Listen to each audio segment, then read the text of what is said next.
at some point, Yeah. you're going to come across fans. Now, if you pick someone who is like, you know, independently wealthy woman, she barely watches TV, you know, she could probably hire people to just come in and act for her and sit in, you know, front of her living room and do a play. Yeah. You know, if you find people like that and just wants to do something for fun or maybe elevate their charity or get, you know, some recognition for a business, those are the type of people I think do well when they come in, because they're not trying to duplicate or play the role of a reality star. Right. You know, you either are or you aren't. You either have it or you don't.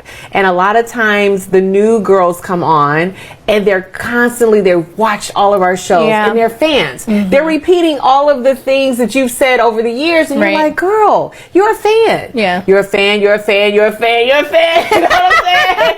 You're a fan. Yeah, who's been the most desperate to hold a peach? I mean, you know the answer to that. I don't have Marlo? to say that. I mean, come on. Okay, that makes sense. Yeah, you know that.